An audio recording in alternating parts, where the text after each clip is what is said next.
Hello, everyone. Eric Grenier here, and welcome to the 8th episode of the Writ podcast. We're already a few days into the 44th election campaign, and I'm joined today by my guest, the CBC's Aaron Wherry. Hey, Aaron. Hey, Eric Grenier. People might not know this, but you and I, we sat together in the bureau in Ottawa for years and years, and this is the first time I think I've actually literally chatted to you in like a year and a half. You're gonna make me emotional, Eric. This is gonna get very misty-eyed in here. Yeah. I'm sure people would listen to us trading arcane political trivia. That's sort of what this podcast is. But anyway, we should get started. What's your Nova Scotia hot take? Oh man, I have so many hot takes. My hot take is that no one has any idea what that election means. I mean, I guess it proves that incumbent governments can be defeated. I guess though we probably should have known that by now. I guess it proves that you can't just point to pandemic management and expect to be reelected. But look, every election has its own dynamics. I don't look at that election and go, well, as Nova Scotia goes, so goes the nation. Who knows? And there's still, 4.5 weeks left in the federal election where, all sorts of things are going to happen and to change up the dynamic federally. Do you think that Trudeau has to say or do anything because of this? Does he have to now spend some more time in Nova Scotia? Does he take it as like a sign that maybe, because Rankin's campaign was kind of flat, it's kind of, he's not a very high energy person. Does he need to kind of take this as boy, I really need to have some urgency in what my message is. Otherwise people will just look around at what the other options are. Yeah, it is probably a bit of I wouldn't go so far as to say a wake-up call, but at least a reminder to the federal Liberals that nothing's going to be handed to them. Now, I'm not saying that they went into this campaign thinking that, but if you ever needed a sort of a kick in the butt this morning, if you're a Liberal, to realize that you have to campaign hard and you have to have a message that's going to resonate. It should be a handy reminder at least. And I guess for Aaron O'Toole, it's, he starts the day with some good news at least. He's not dealing with mandatory vaccination questions or anything awkward like that. He can just kind of bask in the glory of Tim Houston. Yeah, although and again, look, here's my credentials as a Nova Scotia political analyst. I spent a few days in Halifax 2 summers ago. So there's the extent of my experience. I can't comment on all the dynamics of that campaign. My anecdotal sense from listening to people last night was that the PC campaign in Nova Scotia didn't have a lot in common with the federal Conservative campaign, and there were some pretty big distinctions between the two. So I don't know that Aaron O'Toole can throw his arm around the premier designate and claim he's one and the same. But yeah, by all means, a PC victory is better than a Liberal victory if you're a federal Conservative.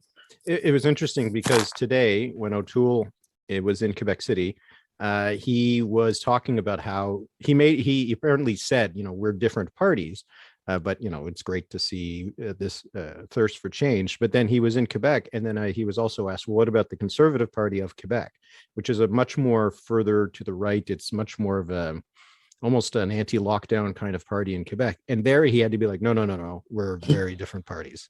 So it is kind of funny how, these distinctions are useful until they're not, right? Yeah, it does feel like, sometimes I tune into United Kingdom elections, and there every level of election is read through the prism of the main parties. And here, you just can't. There aren't one-to-one comparisons, and voters who vote, in Ontario, for instance, voters who voted for Doug Ford may turn around and vote for Justin Trudeau. I just don't.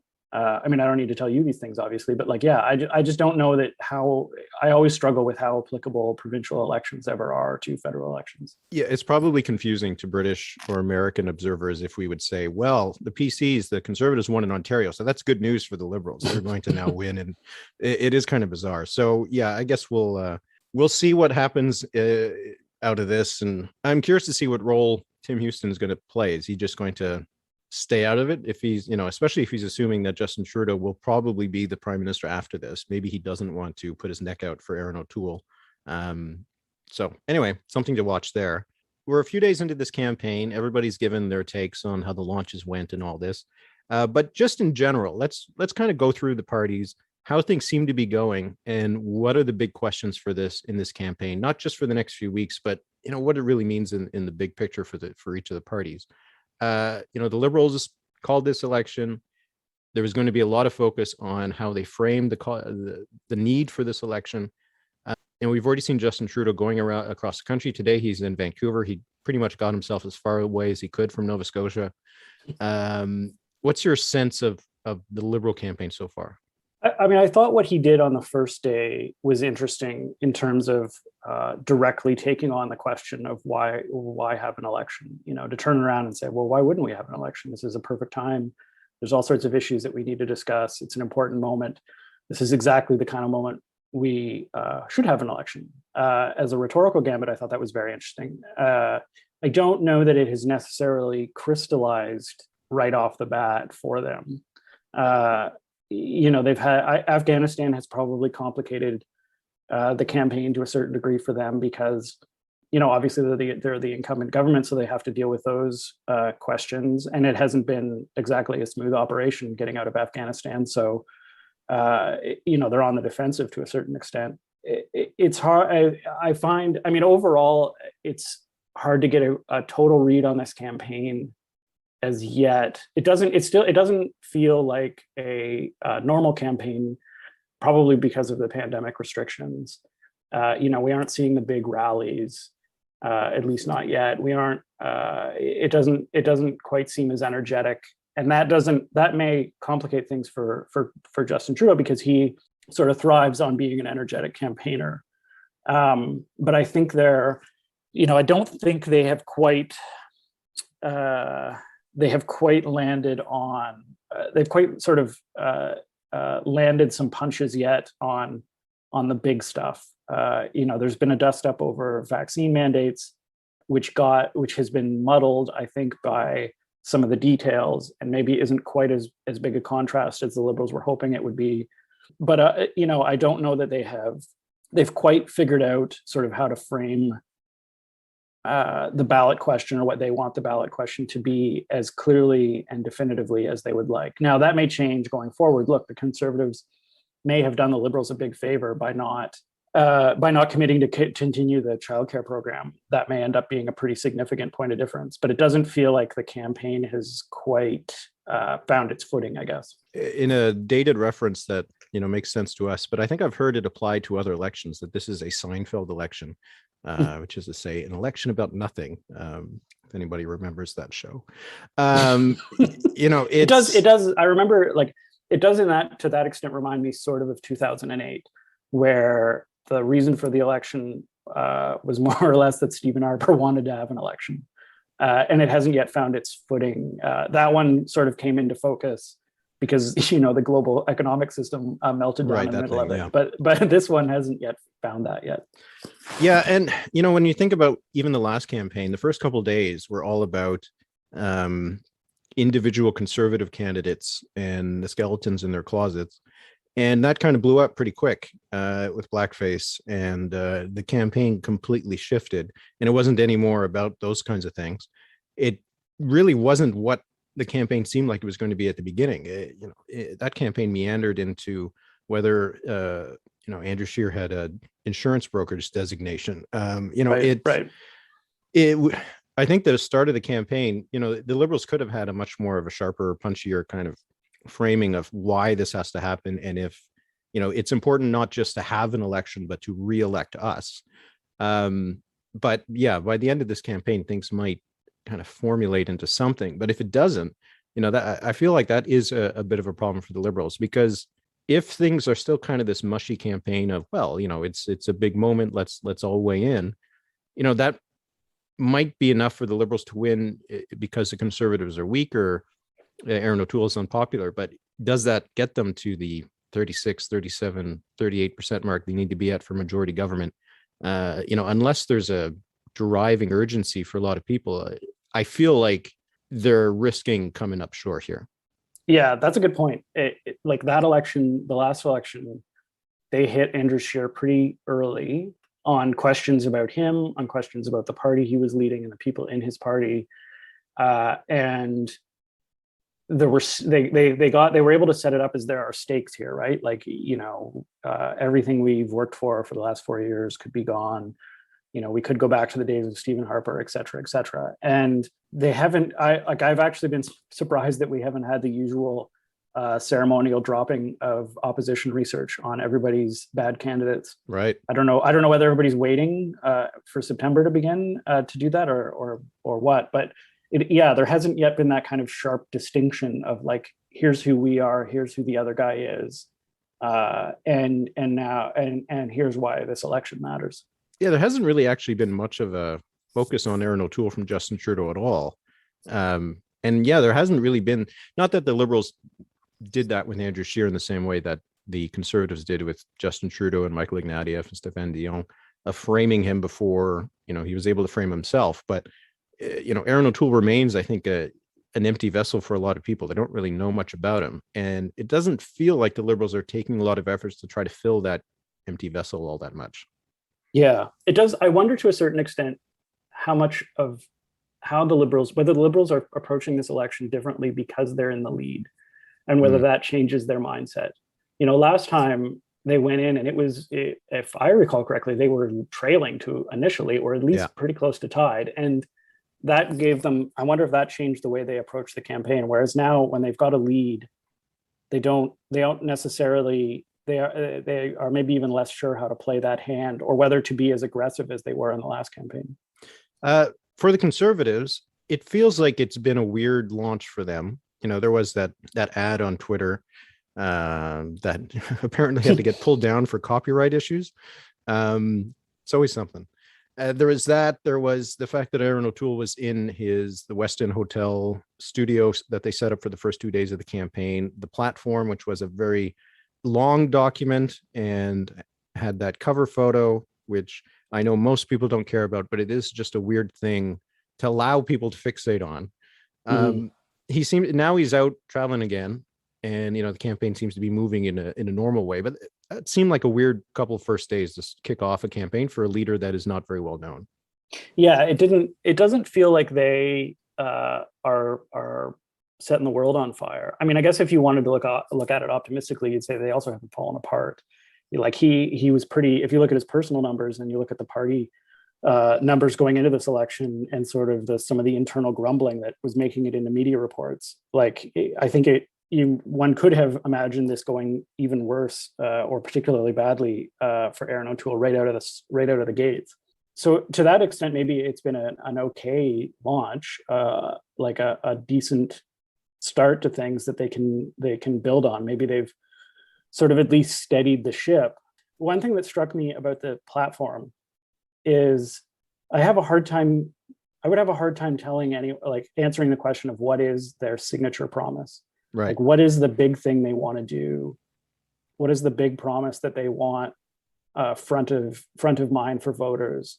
Is it just that they aren't Justin Trudeau? Like, is that sort of it? Because it doesn't seem like there's a big idea, not even necessarily like a big, transformative, innovative idea, but there's no sort of like there just isn't a signature promise. And I don't know that anything they've rolled out so far or highlighted, like a GST holiday for December. I don't know that's, I have a hard time imagining that's going to swing an election. And so to that extent, I just don't know what the sort of, what their big offer is to Canadians, other than if you don't really like Justin Trudeau and you don't feel comfortable about what he wants to do, we're here for you. We're the alternative. Like, I just don't know what the positive case is.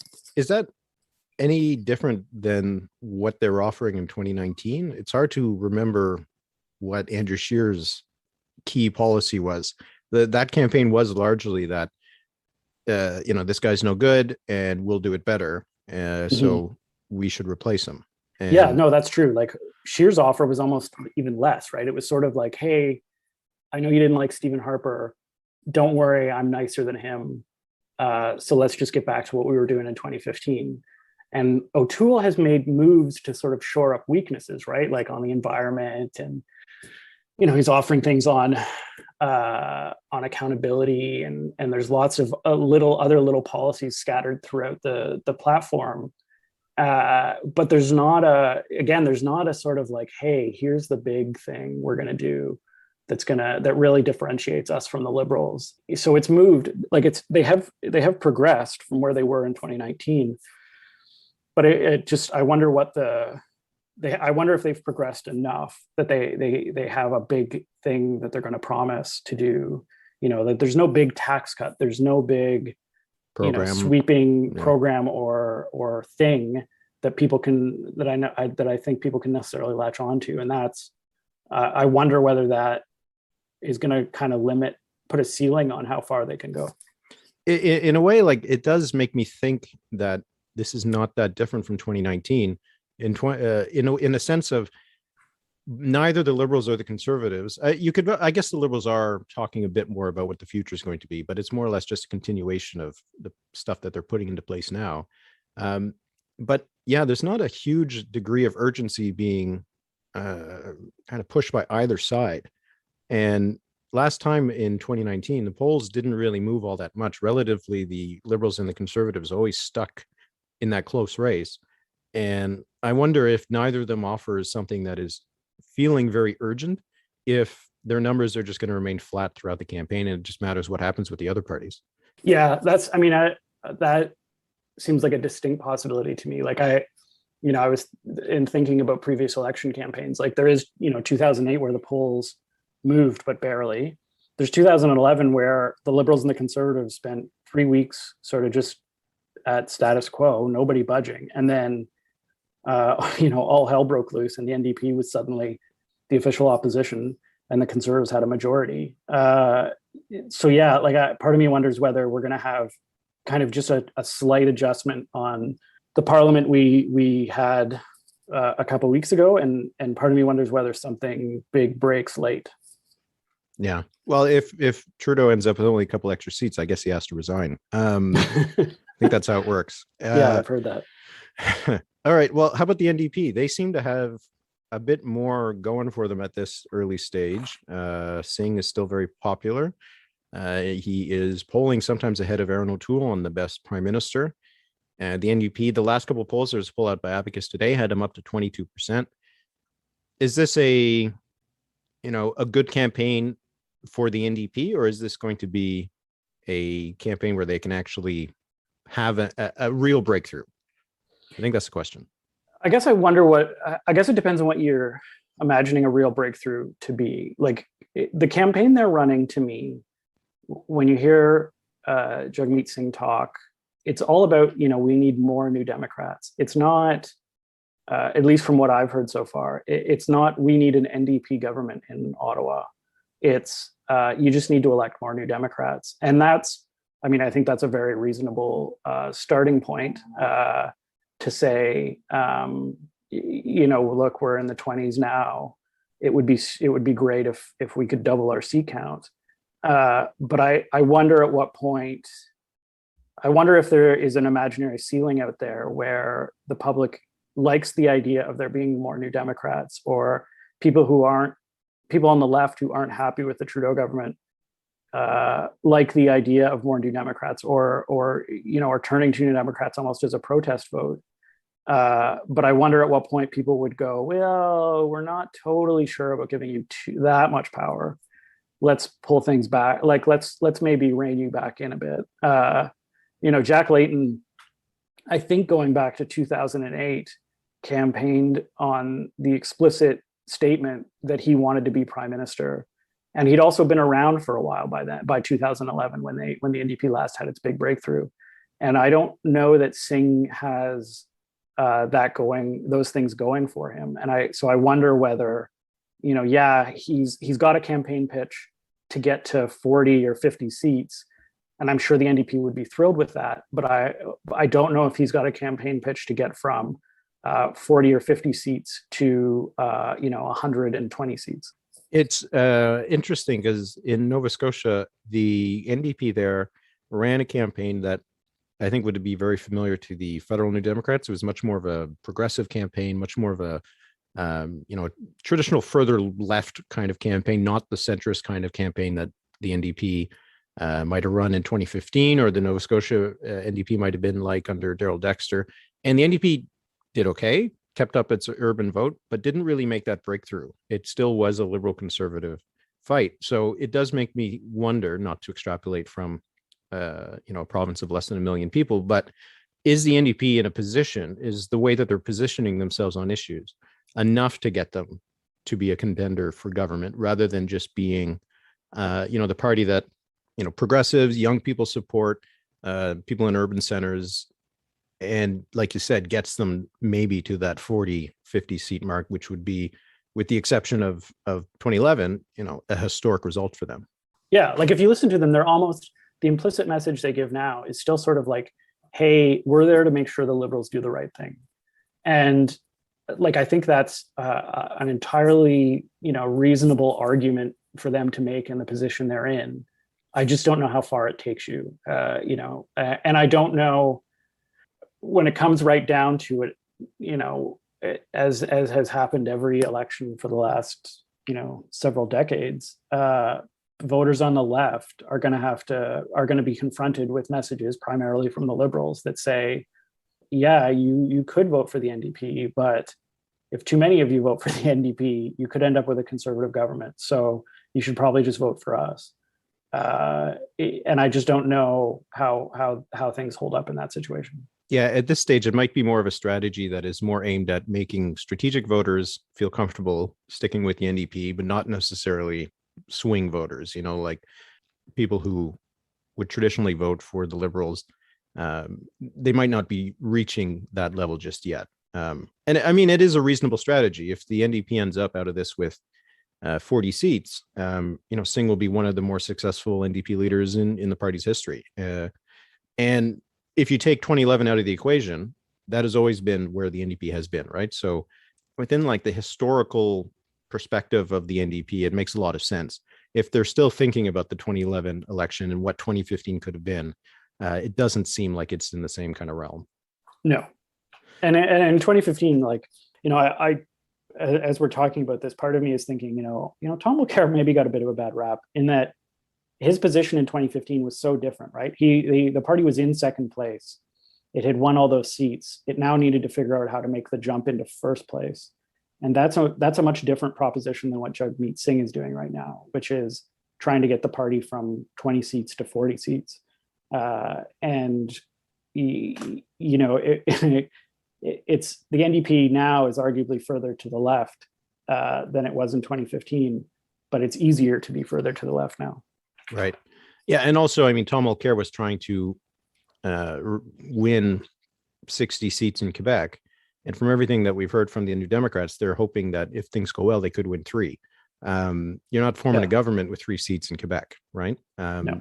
Unless you're Stephen Harper. But so I think that's that'll be, we'll see. We'll see if the NDP is going to kind of transform itself into a more ambitious campaign that is trying to form government, or we'll see. He had a good debate, English language debate last time. Could be another opportunity for him.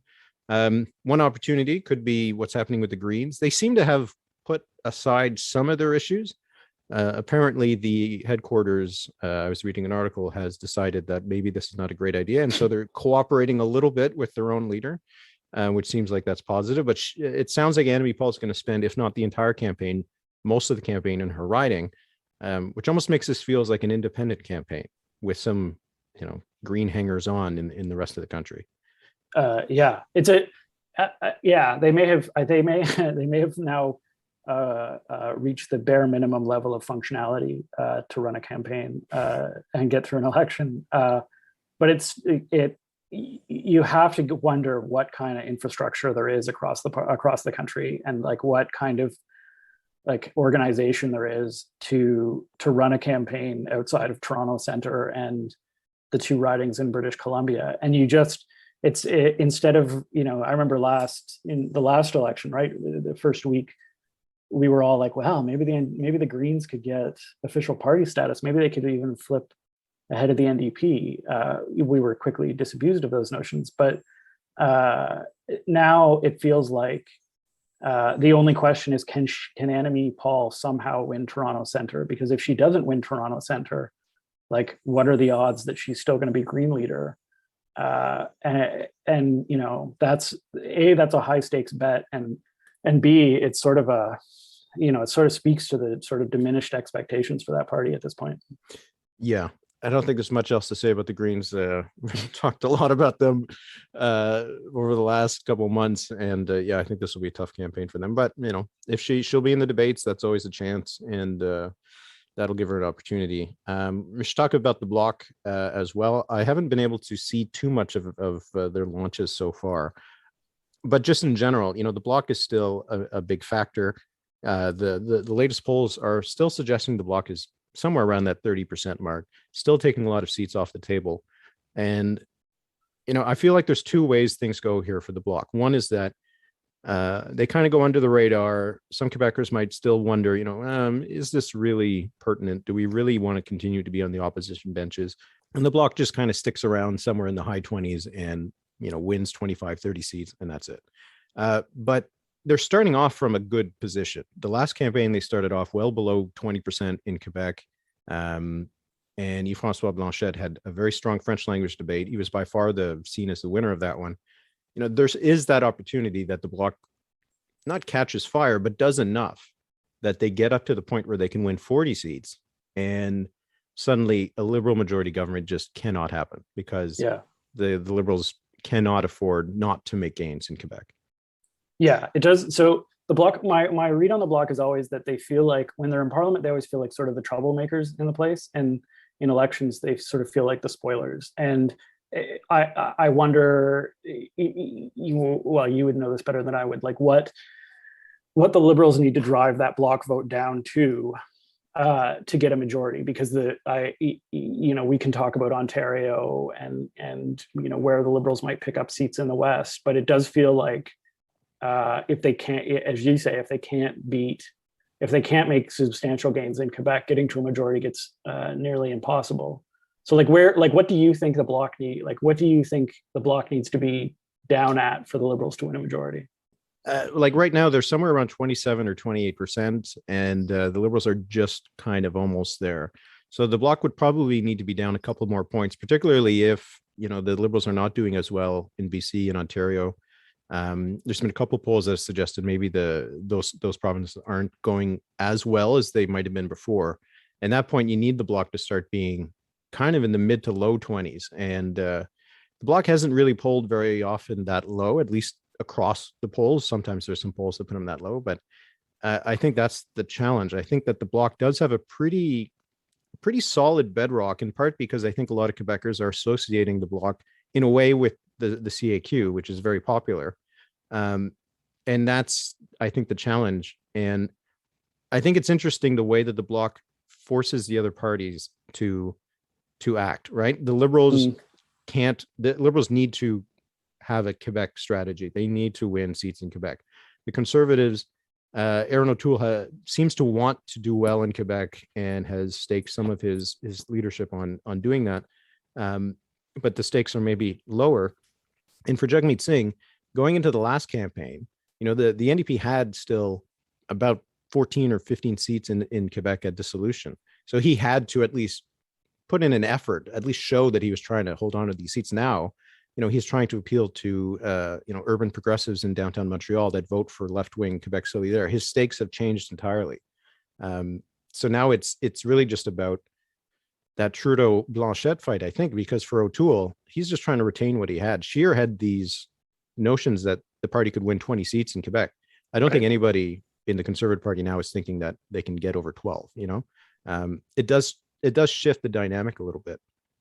And how much do you think that Legault and Trudeau making nice as much as they have over the last few months changes anything? I think it does, because in the last campaign, Legault was kind of going after Trudeau on, I think it was the language law or French immigration into Quebec, I think. Right. And he wasn't being explicit about it, but he was intervening. Whereas this time, in a way, Trudeau has a little bit of a stamp of approval that, you know, the federal Liberal government is friendly to our government and is willing to give us things. And I think that helps a lot. I think it gives a lot of permission to a lot of nationalist Quebecers to say, well, there is the Bloc, the Liberals are offering things, and then there's these other parties that don't represent, what we want. So I think it does make a big difference. And if Legault was not friendly with Trudeau, it's hard to imagine the Liberals would be leading in Quebec like they are. Right. So that's another. We'll see. Legault seems like he's going to stay out of this one, and apparently Ford is going to stay out of this one. Everybody's going to stay out. I think they're all going to try to stay out of it, and then we'll see how they get brought into it. Yeah. Like I don't know that. If Justin Trudeau and the Liberals need a Conservative to fight, and things are going badly for Ford in some way, I don't know necessarily that they absolutely wouldn't bring him into this. But we'll also see how it plays out. Like part of what I'm interested to see over the next few days is, now that the Conservatives have made their intentions clear on childcare, how many premiers get into this now and say, wait a minute, actually, we would like some money for childcare. Yeah, that's giving it directly to voters might be good for voters, but taking it out of the provincial coffers, premiers might not like that very much. And now, who are the holdouts still? It's just Kenny. The two holdouts, the last two remaining holdouts are Ontario and Alberta, but both of those provinces have indicated an interest in moving forward if they can sort of agree to terms. So I don't know. I mean, a lot depends on each government's sort of own situation. But if I was a government and someone was offering me a pile of money that would allow me to offer childcare to my voters in the next election, it might be hard to pass that money up. Yeah. We'll close on this just to tie it off. Are you giving any thought to People's Party, Maverick Party? Are they going to have any impact here? I doubt it. I mean, maybe at the margins. Maybe they eat into the Conservative vote in Alberta and Saskatchewan, and that drives down the sort of overall national number for the Conservatives. But like, again, you would know this better than me, but I don't see anywhere where they're gonna split the vote to such a degree that it's going to matter. No. We'll see if Maxime Bernier is going to be in the debate. He needs to clear 4% in the polls to get into it, and he could. Like, it depends on whether you're squinting or not. Whether he gets the 4%, so he could be there, and if he is there, he does seem to have gone a little bit further to the right than he was last time. So he could be a real troublemaker in a debate. So we'll see if that'll have an impact. But yeah, I think that we're already starting to see, I think, that some of that support might have been parked and might be kind of drifting back to the Conservatives as the campaign actually gets started. So I think it's almost more of a narrative or optics thing, right? Like if the Maverick votes and the People's Party votes drifted back to the Conservatives and their national number came up, it would lead people to read the election results maybe, or read the polling differently, and maybe that changes the narrative. But on the ground results, I don't see a huge factor. All right. Well, it's still the height of the summer, and it does feel, at least to those of us who are stuck in our homes, still not out on the campaign trail, like it is a flat campaign so far and has not really resonating. Maybe that's just us. Maybe we need to get out there more. I don't know. But we'll see if this campaign starts to heat up. And traditionally people say after Labor Day people start paying attention, and they better, because then they're going to have to start voting, right? Yes. So yeah, I don't know. All campaigns have flat periods and moments when things aren't terribly exciting, but rarely do you get through a full 5 weeks without something interesting happening. Okay. Yeah. Well, we'll have plenty to talk about over the next 5 weeks. So thanks a lot, Aaron. I know you're very busy, and I appreciate you taking some time for me. Anytime, Eric.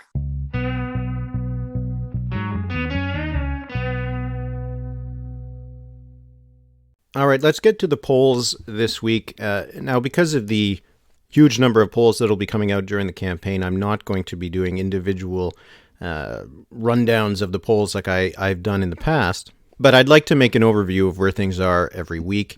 I wrote about this on the website, and let's go through some of the numbers over the last week or so where the polls are.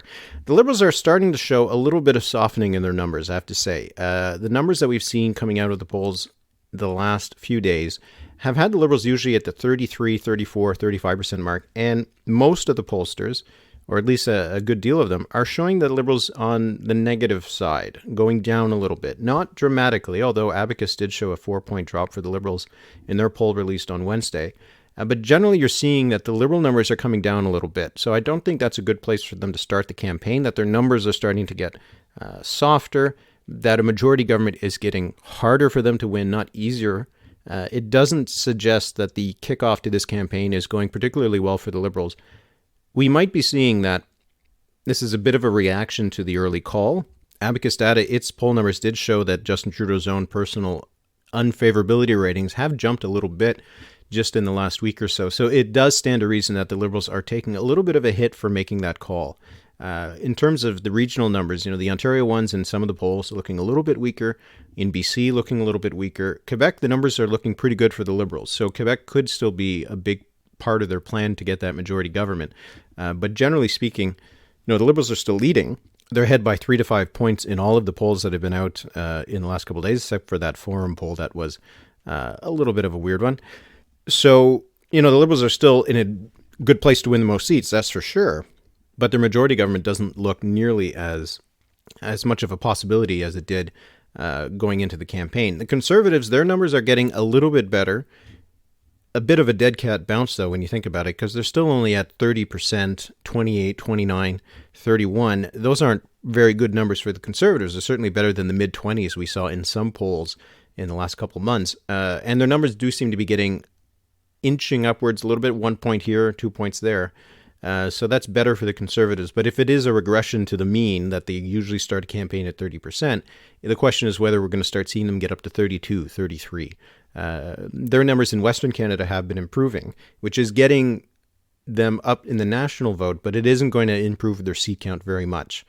So that is another thing to watch. If they are able to regain 10, 15 points in Alberta and Saskatchewan, that might win them 1 or 2 extra seats. The question is whether they're going to have numbers that are improving in Quebec, in Ontario, and BC. The BC numbers in some polls look a little bit better for the Conservatives lately, so that is something to watch. The Conservatives were polling in third in a lot of polls in BC, so that would be pretty disastrous for them. The New Democrats, they're looking pretty good in the early days, 21, 22% in the polls. Most of them are showing them going up. So the NDP is starting this campaign with some momentum. That is very good news for Jagmeet Singh, who remains the most popular leader. What I found interesting, though, about the Abacus poll is that it showed a gain of 2 points for the New Democrats, but the net positive, negative ratings for Jagmeet Singh actually decreased by a teeny amount, but he's not getting more popular. So it could just be that the NDP is starting to catch up with Jagmeet Singh's own popularity. Something to watch again for the New Democrats, whether they're going to hit a ceiling, which has traditionally been in the 20% range, or if this is momentum they can keep going. If they do manage to keep it going, that'll definitely be bad news for the Liberals. For the other parties, the Bloc Québécois, still polling somewhere around that 30% mark, a little bit under it. Some of the polls have them up, some of them have them down. So they're still a big factor there, but we're not really seeing huge movement just yet. They are in a position to still win 25, 30 seats, and it all depends on where the Liberals are on that score. But the Bloc Québécois is still kind of holding steady. The Greens, they have been improving their numbers a bit. The last set of polls have them at the 6, 5% number. That is better than the 3 or 4% we were seeing in some of the polls going into the campaign. So that is good news for Annamie Paul. But when you're looking at the Atlantic Canada results, the British Columbia results, most polls are still showing them quite a bit lower than where they were in the last campaign when they had over 12% in those regions. They'll need to get back some of that support if they're going to have a chance to hold more than just Elizabeth May's seat on Vancouver Island. So that'll be something to watch. Also to watch, where's the People's Party going to end up? 4% is the threshold to be in the debates. And the polls that we've seen over the last week or so have them anywhere from 1 to 6%, and usually averaging somewhere around 3 or 4. That's going to be a big question. Who are they? Which pollsters is the debate commissioner going to look at? Because if you look at the IVR polls, so ECOS, Main Street, and also that Forum poll, the People's Party was doing well enough to get into the debates. If you look at the online polls, Ipsos, Abacus, Léger, they were not doing well enough to get into the debates. So that's another thing to watch. But, if you're looking about it overall, I think the Liberals are looking a little soft, and their numbers aren't going in the right direction. The Conservatives are doing better. The Democrats have some momentum. The Greens are not imploding. So not the best start for Justin Trudeau and the Liberals, but they're still the favorite. They still have the lead and the advantage.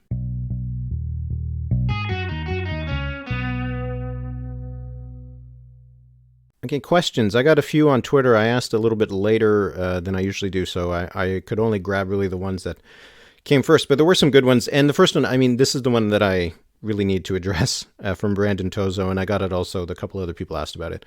Why were the polls so off in Nova Scotia? Okay, let's talk a little bit about what happened in Nova Scotia. The Progressive Conservatives pulled off an upset. There's no other way to describe it than an upset. They were an underdog party. The Liberals were leading in the polls by 20 to 30 points before the campaign began. The last couple polls we saw in the campaign showed that the PCs were having some momentum. They were closing that gap, but the Liberals still had leads. Main Street Research gave the Liberals a 2-point lead. Forum Research gave the Liberals a 3-point lead. Those were the only two polls we saw at the tail end of the campaign. And that's pretty key. We only saw those two polls at the very end. There was a poll by Leger, Main Street, and Narrative Research during the campaign. So all we had were those 5 polls, and only Main Street was in the field twice. They were the only ones who gave us an indication of where the momentum was going. That's not a lot of data to work with. The sample sizes in these polls tended to be pretty small. So when we're talking about the polls in Nova Scotia, there's a lot of that S is doing a lot of work. There wasn't a lot of polls in Nova Scotia. Now, were they off? They were, in a small way, because the polls by Main Street and Forum had the Liberals at either 38 or 39%. It looks like the Liberals are going to end up somewhere around 37% of the vote. So not bad. That's pretty close, right? The PCs in both of those surveys were given 36% of the vote, and they're going to end up somewhere around 39%. Again, not a bad result. That's only off by 2 or 3 points, but those are some important points, right? It turned that narrow Liberal advantage into a just as narrow PC advantage, and it flipped everything from a Liberal minority majority to a PC majority. If instead of that 2 to 3 point lead for the Liberals, we were talking today about a 5 or 6 point lead for the Liberals, we wouldn't be really worrying too much about a polling miss, right? This is the key thing, that the error in the polls, and again, only 2 polls, was consequential. It made a big difference. That the fact that the PCs beat their polls was enough to move them into a position to form government. If they had been well behind, if they had been 10 points behind the Liberals like they were in some mid-campaign polls, if they'd closed that gap by 5 points, they still would have lost the election. So this is something that's key to remember. Now, why were they unable to get the PC vote accurately? There's a couple other factors here. Conservative parties tend to be underrepresented in polls, not every time, but in a lot of cases, this could be something that's at play here. And it could be as simple as turnout issues, that the people who turned out to vote were more conservative than the people who were taking part in the polls. It is a bit of a puzzle because in Nova Scotia, the PCs aren't exactly a right-wing party, but they did win lots of seats in rural Nova Scotia and in Cape Breton and the mainland. They weren't able to win those urban seats. So it could be as simple as turnout was higher in the rural areas where the PCs had a lot of strength, and it was lower in the urban areas in Halifax and Sydney where the Liberals had more strength. So were the polls off here? Yes and no. Yes, in that no poll has given the PCs a lead since June 2019. And the last polls of the campaign still had the Liberals ahead. But the error was relatively small. It's just that it was an important error. So that's something to take into account. And it's actually a really good reminder for those of us who watch this, is that the polls will sometimes miss. And even when they miss by a little bit, it can make a big difference. And we have to have more of that caveat in our minds about how things could turn out unpredictably. One of the factors here is that the Liberals were leading in the polls for so long. And they were leading in the polls going into the campaign, during the campaign. They were the incumbent government. Everything gave you the indication that if the race was getting close, the Liberals probably still had advantages. But what was key here was not the ingrained Liberal advantage, but the momentum that the PC seemed to be building going into the last stage of the campaign. And it could be as simple as a lot of the undecideds broke for the PCs, and because it was so close at the end, they didn't need to break by huge margin in order for Tim Houston to win that election. So that is probably what happened here. And I don't think that Nova Scotia should be seen as a miss of the polls, but more in the context of an upset. This is just an upset. And I don't think that the Liberals thought they were on track for losing government when the campaign began. I don't think they thought they were going to end up this low when the votes were being counted. This is just what happens in elections and why we still have elections. But we should also remember that this is a provincial campaign with very few polls that were conducted. Often the polls are small sample sizes. It's not going to be like the federal election where we're having campaigns across the country, where regional differences will cancel each other out in some ways, where the pollsters are putting in tons of resources into this. They're in the field every single day, and they don't want to miss. Missing in Nova Scotia doesn't look good for the pollsters that were there, but missing nationally, that is when you're going to be losing clients and business. So that is something to take into account as well. Because they missed in Nova Scotia doesn't mean that we should assume they're going to miss by the same amount in the federal election. But it is a reminder that if it gets close by election day, you do have to put a lot of those seats into toss-up categories, and certainly more than I did in my seat ratings. And I'm going to admit that. There's a lot of seats that should have been safe for the Liberals. There's some seats that were rural seats or small town seats like around Lunenburg, where the Liberals won by big margins in the last campaign, and they lost them by big margins this time.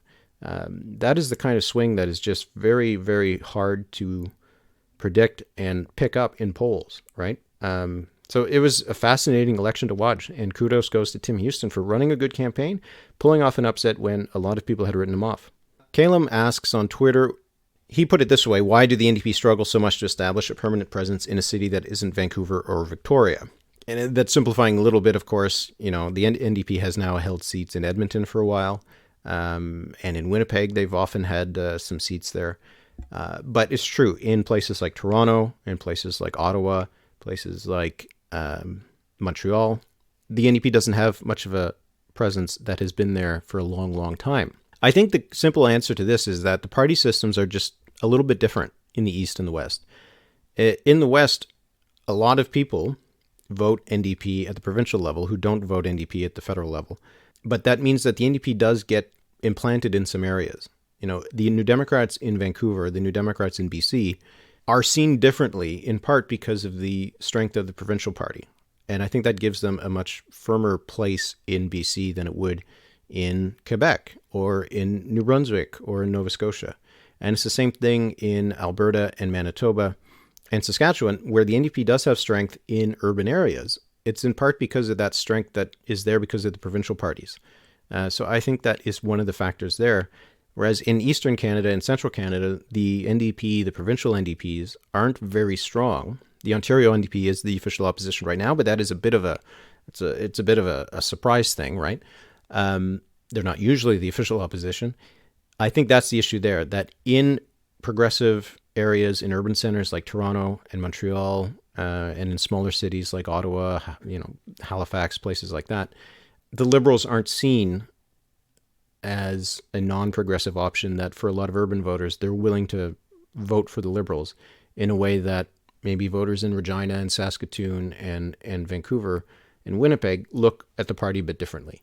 And the challenge for the NDP is that while they're able to win seats in Vancouver, in Victoria, in Winnipeg, and they can contest seats in Saskatoon and Regina and Edmonton, it's possible for them to be swept out of Toronto. It's possible that the only seat they'll ever win again in Montreal will be Rosemont-la-Petite-Patrie of Alexandre Bouleris.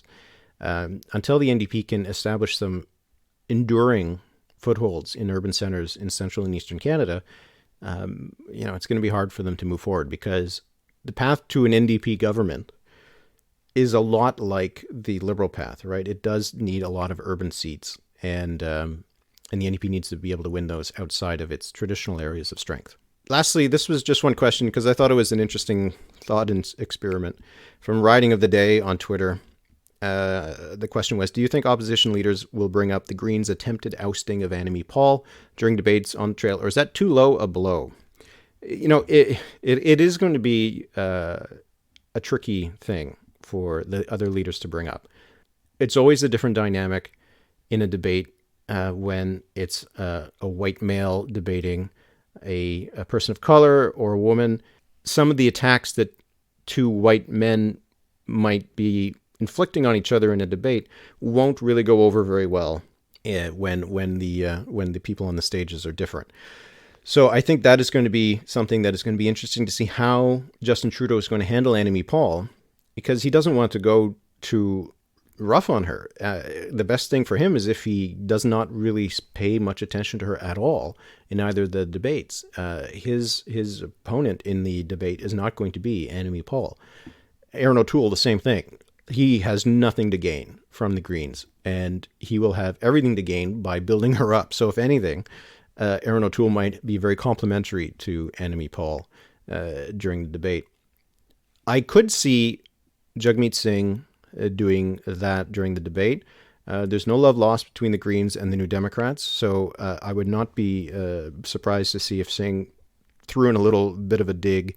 He sometimes did something like that during the debates last time, so that would not shock me if Jagmeet Singh did it, but he still has to do it carefully.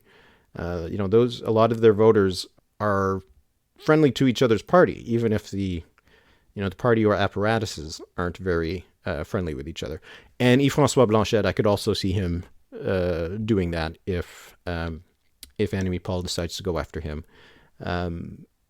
Especially since there were some Quebec Greens who were opposed to Annamie Paul because of her position on the new constitutional move that the Quebec government was taking, that Annamie Paul said she would vote against it if she had had a vote in the House of Commons.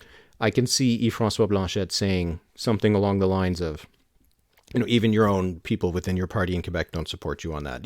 That I could see Yves-François Blanchet doing. But I think for Justin Trudeau and Aaron O'Toole, I would be pretty shocked if they decided to go there.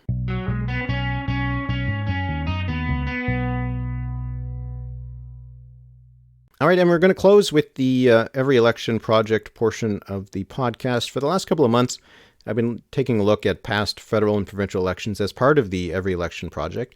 If you missed it, I wrote my first article a little while ago on the 1933 provincial election in Nova Scotia. Please check it out. I enjoyed writing it and researching it.